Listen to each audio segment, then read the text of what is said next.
Thank you for joining us. I'm Dr. Sincee Callahan, metaphysician and chancellor at ELU. I want to introduce the people that will be part of this podcast this morning or today, whenever you view it, and that is Sharon, Judith, and their husbands, Dave and Dom, and of course our brilliant producer, Darian English. And today we're going to talk about soul. S-O-U-L. I want to make sure I spell it out because it doesn't always sound the same coming out of my mouth. I have a little twist to my tongue, and if you've been listening to the podcast, you probably have already discovered that. So what is soul? That was a question that, we were chatting about a little bit, and you have so many different cultures, some cultures that don't even recognize what soul is. When we talk about soul, we are talking about essentially the life force, the light and the life within you. And the way we know that that occurs is that when the baby exits the womb of the mother, then life enters. So there's like life that's been given to us. It enters into the crown of that little baby's head. It takes a deep breath, and then now it has an opportunity to live life. It has life within it. It has an opportunity to live it in this physical form. So we have all kind of songs that people sing about this little light of mine, which you'll hear me refer to from time to time because it's one of my favorites. But there's a life force that's in us, and I've been told that it's all kind of things, but we call it soul. That little light enters into the crown. It jumpstarts the brain, then the nervous system, and everything starts going, and it's like, oh, I'm here. And, we say the doctors used to slap the babies behind and get it crying, but when soul jumps in that body, it screams because it realizes, I'm not getting out. So it's attached to that body for a duration of time. The time that soul comes in is no coincidence. It's already managed the time it comes in and the time it leaves. There is an energy that is attached to that, and we'll save that for another time because that's a whole nother topic that requires lots of discussion. We want to talk about soul today. So when that light enters into you, it ignites that body. We start growing and unfolding, and you'll find like little babies, when they're sleeping, they sleep a lot when they first get here because soul is trying to get used to being attached to that body. Soul is a traveler. You may have heard the term soul travel or soul traveling. And this is when the baby is asleep. Soul just is leaving out and going and trying to hang out with a cluster of cells that it's familiar with, trying to get familiar with being attached to a physical body. And so when it first gets here in this physical form, and enters into the physical body, it doesn't stay attached as much as it does over time. So you'll find that as time goes on, baby sleeps less. It wants to be more active in the physical world. Mm-hmm. And so the dynamic starts changing, but that doesn't mean soul isn't present. It's just it's starting to adapt to the body and the environment of that particular part of soul. And, a lot of times you'll see, you'll hear babies will be asleep and someone makes a loud noise and they'll jump, and that's because soul is re-entering the body because it's traveled so far. You probably even have these experiences yourself when you're asleep and it's like you're just having a good time and all of a sudden you jump. It's because something is occurring and soul has an agreement to be fully present in the physical body when it's awake. So if you're sleeping and you have that sudden jump, it's because soul can see everything, it knows everything, and it realizes, I need to wake this body up. I got to get back here quick. And those are the things that happen. So once you start understanding yourself as soul with a physical body, life has a whole different meaning, and you begin to see other people in that way too. We don't understand. There's a whole nother topic that I'm going to introduce just a little bit of, is when we sleep at night, we soul travel. The minute your body soul relaxes its physical body, it starts to travel. And it goes all over different places, and there's a lot more information, but we're going to stay real general here today. So soul is traveling, and it brings back information in the form of dreams. It's what I consider the missing link when people talk about hypnosis and things like that, is when you put a person in a state of hypnosis and they are they're telling you different parts of past lives and current life and other situations they've been in, it's because soul has traveled and it has this information imprinted, it knows it. And when you can regress a person to a point where it feels like the body is asleep, you can get you can get soul to communicate information to you. And so there's just so much to talk about when you talk about soul. And I'd like to talk about it as much as possible because I really think it's important in our society that we begin to view each other as soul with physical bodies. That way we're not so judgmental. We recognize that every soul has a journey, it has an assignment, it has a purpose for being here. Soul chooses its body perfectly. Whatever it looks like, whatever culture it is, whatever stature it has, it's been selected perfectly. And, you may have looked one way in one part of life and you look another way. Soul already knows that. It sees everything that it has to go through. It knows that it has several different tracks and turns it will take. It has several different souls that it's made agreements with. For soul, there are no coincidences. In the physical body, we feel that they are. But when we see ourselves as soul, then we know there is a reason for everything, not to overthink it. You just need to breathe and enjoy life. But when you're in situations, they make sense all the time. And that's why we go back to these principles and the things that we talk about. Because when you're in various situations, assignments that soul are here for, you need to have principles to keep moving in the direction where soul is getting its job done in the physical body, which is you. So Sharon was trying to jump in here and say, I was going to ask you a question. Yes. So can we consider, because I always loved this when this was presented to me, past lives. Mm-hmm. So in that regard, we're a soul with a physical body, and then which just makes so much sense. And I've always had these experiences where I feel like I've been other places or I'm familiar with things. So what is it about past lives? I feel like I'm interviewing you now. As far as I'm not going to necessarily speak to that, but I have some recall or recollection. But I love that idea because it just, as soon as I kind of contemplate, I've always contemplated it literally my whole life. It just seems so much more familiar to me. Yeah. Yeah. And, past lives, that's one of the courses that we work with. We work with a lot of regression therapy. We teach and we train that at ELU. And, every soul that's current in this life today has been somewhere before. There's no brand new souls in our universe at this right now. And how do I know it?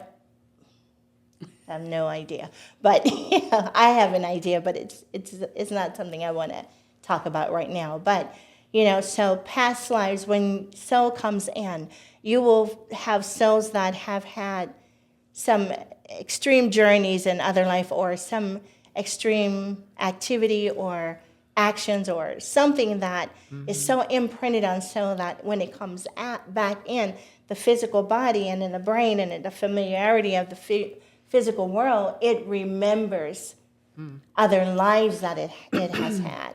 And every soul has had past lives. You'll find people that are just attracted to a certain region.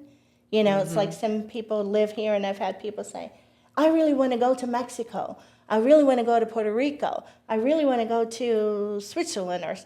And they have had lives there that imprinted very strongly into their causal layer of soul. And soul is recalling that, and it may yearn for it in a sense, because sometimes the life was so good, and soul may be having some horrible experiences. It goes and it recalls something to help to sustain it to continue its journey, and it'll remember the past lives. When we do therapy, one of the questions on our intake is, are you attracted to a particular place, a particular person? Is there something that you just can't live without? And the reason for those questions is we're trying to decipher what is so having a memory of something else that could be causing a conflict in the life that it's in today.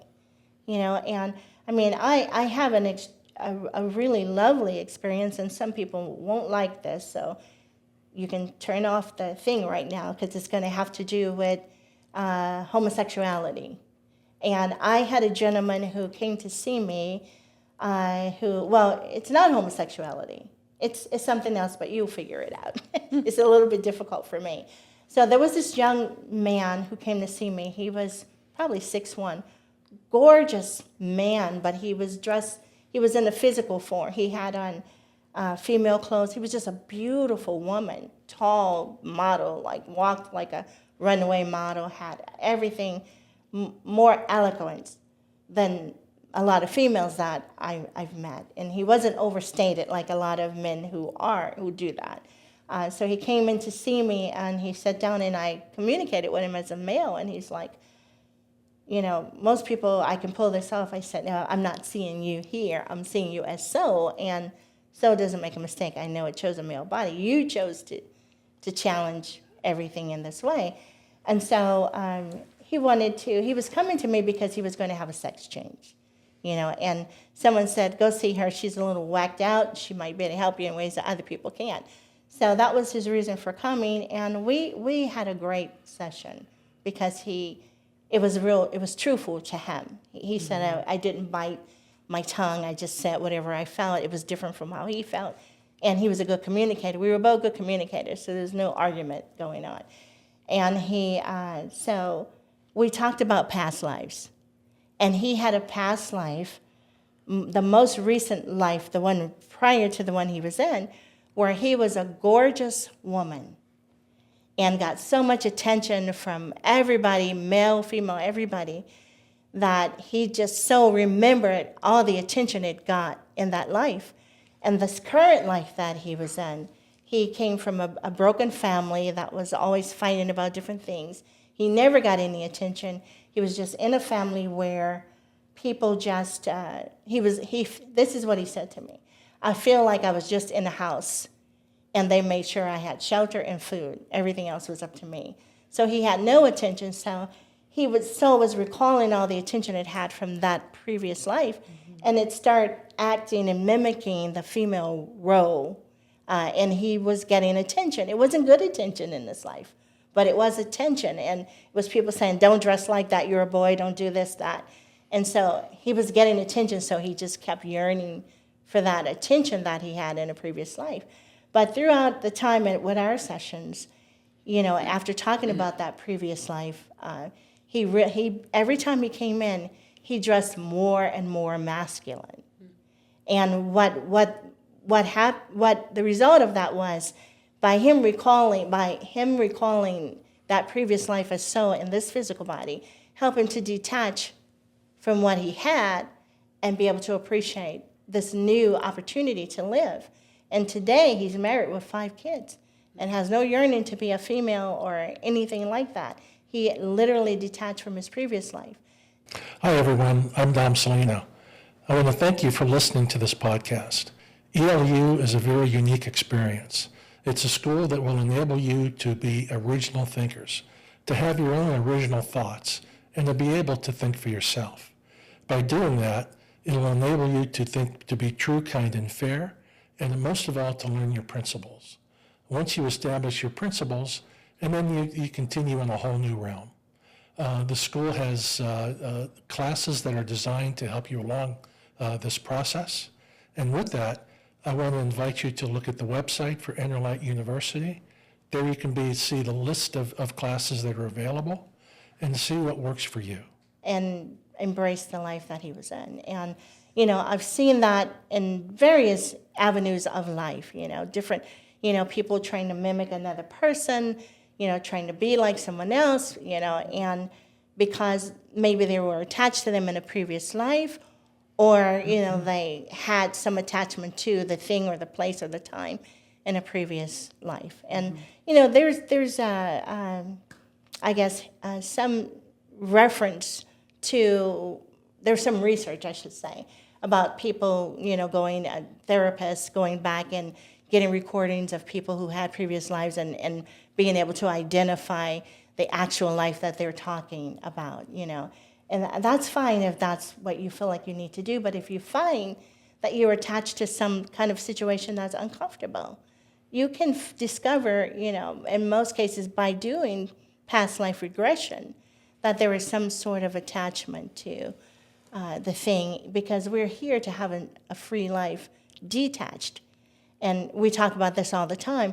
One of the things that humans do is we don't like to let go of anything. Mm-hmm. We love to be attached to something. And, I think it's better to live a life of detachment. That is not saying don't love anything and don't want to be with somebody. Right, It is saying know who you are, be able to do everything without condition. Yeah. If there's no condition, there's no attachment. So this particular soul that you're speaking of, who came to you dressed as a female but was clearly a male, is it a possibility that soul wanted to experience not having all that attention in this life at this time, and then got confused once the experience unfolded as he was living his life with this family who didn't pay him any attention? Is that kind of what happens? That's kind of what happened. But when we do this, trying to discover who we are, we have what I like, what I don't like, what I will tolerate, what I won't tolerate. So throughout this process, we discovered that the thing that he was lacking and what so needed to discover and manage in this life is respect. And in that previous life, he was very disrespectful in that form. And so in this male life, he was becoming a female who was very disrespectful all over again. But he had been disrespected in his youth. And so that he was managing the disrespect, thinking, I need to be respected. And a lot of people do that. We know that. A lot of people go around saying, people aren't respecting me. I don't know why they treat me like this and that. And my question is, you do know why. Let's sit down and discover, help you to recall why, help you to identify the truth. And most people that feel that they're being disrespected are very disrespectful. And, when you sit down and we're talking about past life regression, but we also do like age regression, where we sit down and we take the person back to different periods of their life and help to understand, when did all this start in this life? And how do we go back and rearrange all these things, And I think in a previous podcast, we were talking about how people, someone who is in like their 70s, or they say, when I was a kid, I used to do this, and that's how I was trained, and this is what I was taught, And my question is always, how old were you when you left home? And most of the time, they'll say, oh, I was 18, or maybe 21, or even 25. But by the time you're 70, you've had a whole lot of years to rearrange your life. And that's one of the things I really like for people to pay attention to, especially young viewers, that it doesn't matter what life you've lived, you have to evaluate it and make a decision of who you are. And then you start recreating how you want to live your life, not based on what someone else says. There will be things in your past that you will be able to hold on to and move forward with. But there are things in your past that you can let go of too, that you don't need to be. And, the thing about identifying yourself as soul and being able to see the soul of others is you don't blame anybody. Right. You have so many people like, my parents did this and I'm so mad at them. Yeah. You can't blame them. Right. You have to be able to assume your own responsibility for your own life, because as we talked about in the beginning, soul came into this physical body and it has a journey, and you are the only one responsible for it. People that you allow into your circles, they have a part of helping you to get your job done, but you have to assume your own responsibility. You don't need to you want to have people in your life that will give you good guidance, will help you to move forward on your journey, but you don't need to blame anybody or hold someone hostage and shackle yourself to them, in order to enjoy life. It's a really great life here and I don't want to say on planet Earth, because when I do that with my grandson, he's like, oh, Grandma, you're so far out, but that's really where we are. We made a decision to be here, And I mean, if you haven't traveled, you need to try to travel just in your own neighborhood. Go and enjoy the beautiful things that are just natural, don't cost a penny. I mean, you could walk in your neighborhood and somebody's got a beautiful garden somewhere. You can go to the park and there's going to be trees just waiting for you to hug them. And I don't mean hug them so they won't cut them down. I mean, just to get the love and the life of these things. There's a pond somewhere and a duck somewhere and an animal somewhere that you can see. I'm not going to say take the animal and control it, because that's a whole nother thing for me. But to love unconditionally and appreciate soul in every living thing, so.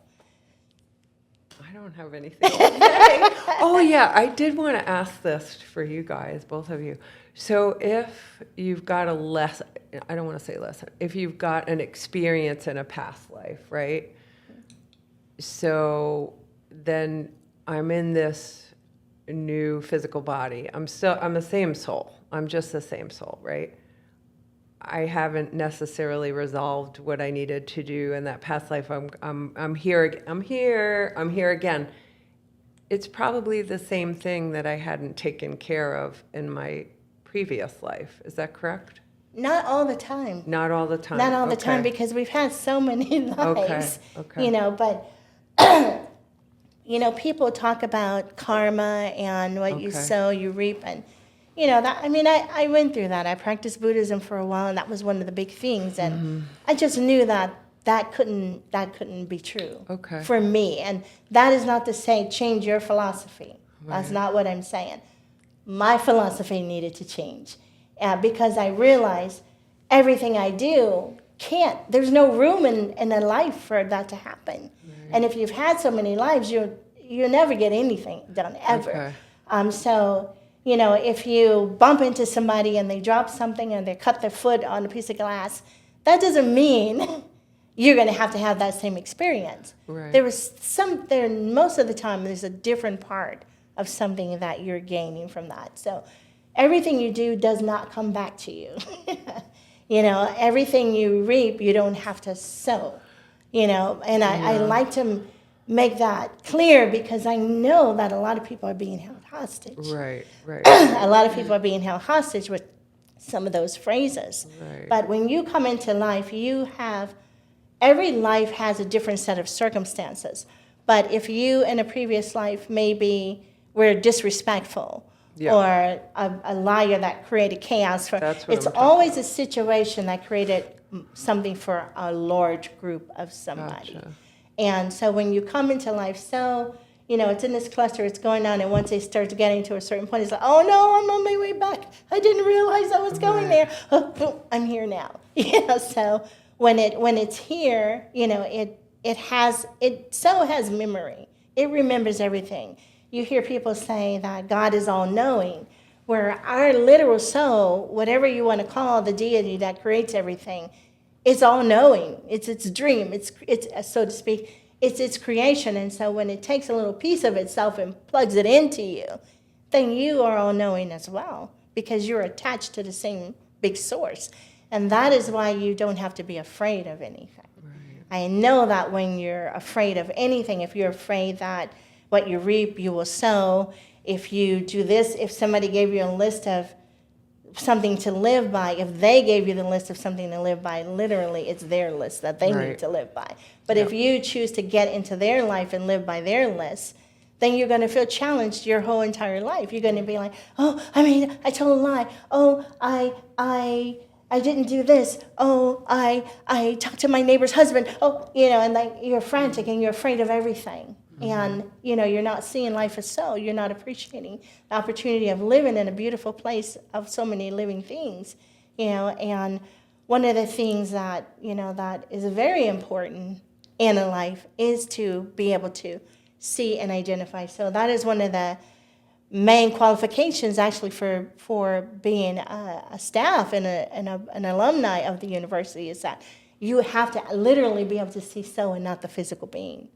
Because when we look at each other, we're like, oh, look what she's wearing, look what he's telling, look, you don't see the truth. because we talked about how people create these facades and what they wear and how they practice movement and how you've got studies on when a person does this, it means that, and if they do this, it means that. You know, you have to pull yourself together and what does it mean to you? Here's my life. Let me allow myself to be soul in the physical body because I am all-knowing.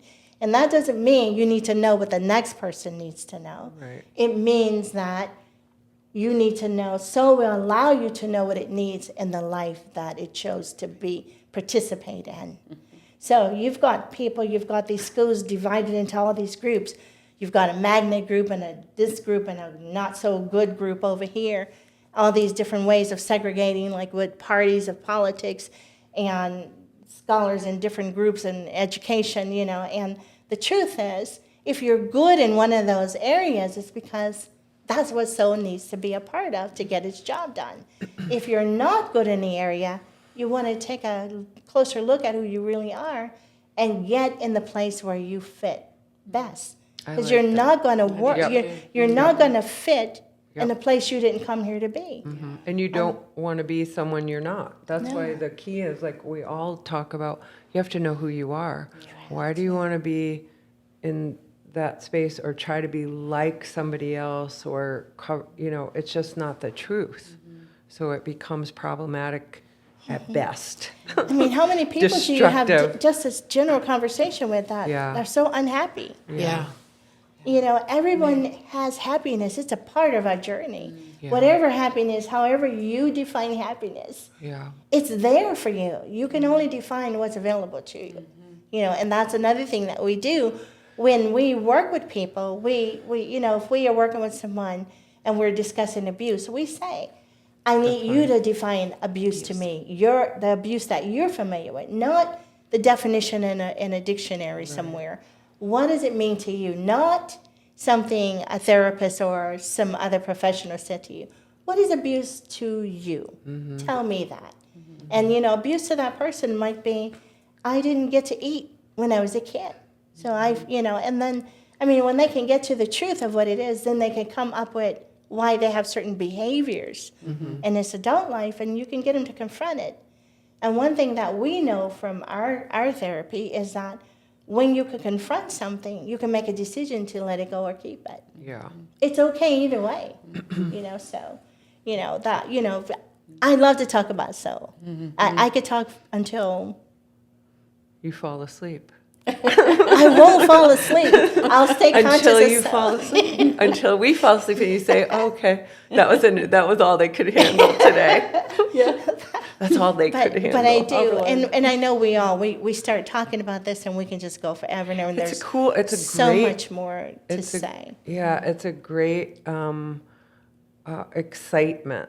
It's just such an excitement. And when you start, I will say, considering it and just looking at life in that way, I think it just becomes, for me, it just became so much more beautiful, so much I will say easier. Yeah. I'm going to say easier is a really good word because there was just, I think the beginning part, and we always say this, you know who you are and your principles, then you're never wanting, I don't need to be like this. I can appreciate everybody's out there. Everybody's assignments. Really, that's everybody's assignment. Yes. Really. And even the challenging ones, which we were talking about today. And so we'll be challenged. That is why we're here. Yeah. And that is why you want to be able to identify yourself. You have to have principles. With those principles and understanding or knowing that you are so in the physical body, it's not as challenging. And you know, I want our viewers to know that if you need any more information about soul, you know, that you can contact us. The information will be listed somewhere along the way here. You can contact us. We'll be happy to have sessions with you and also invite you to some of our meetups where we talk about these things. Also, you know, maybe have you take a course to have a better understanding about what soul is. There's just so much more to it. We just kind of scratched the surface, but there is just a journey of soul itself is fascinating. So thank you so much. We'll see you again.